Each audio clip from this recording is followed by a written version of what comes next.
Fait que, merci de me recevoir. Moi, je suis juste là, je vais faire une présentation très brève et très rapide parce qu'on a 8 minutes.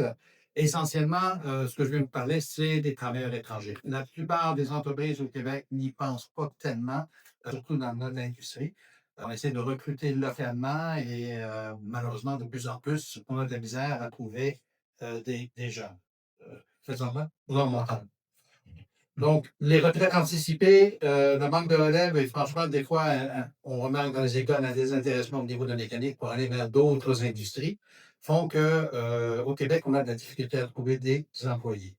On regarde toujours, nous, de notre côté, une question monétaire, c'est-à-dire que chaque mécanicien qu'on a dans une porte de garage peut facturer en moyenne entre 300 et 600 $ de facturation. Si vous mettez votre marge nette en arrêt de ça, ça peut représenter entre 15 et 30 000 $ par année. J'essaie de trouver une façon rapide de vous dire que. Est-ce qu'il y a des gens ici dans la salle qui ont des travailleurs étrangers? Êtes-vous content?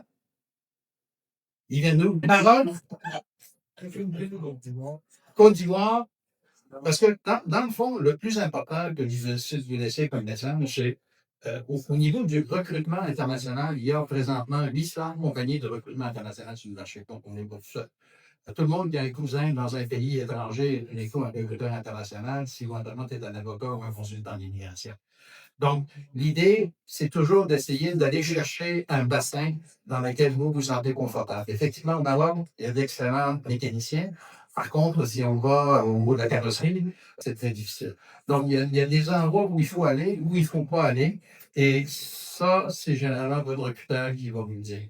Est-ce que vous avez passé par un film de recrutement ou vous avez juste pris des CV au hasard?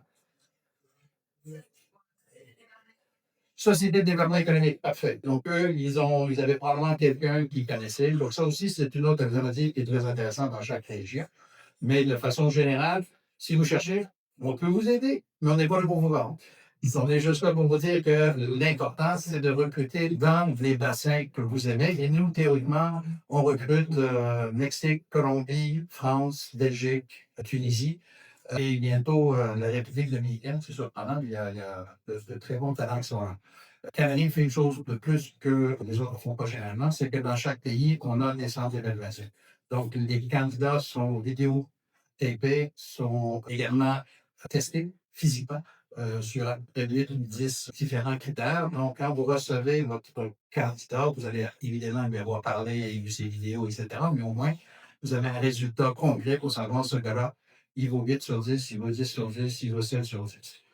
Tout ce qui est en bas de 8 sur 10, on ne le prend pas aujourd'hui parce que le niveau salarial est tellement élevé aujourd'hui, c'est très difficile de les connaître au travail.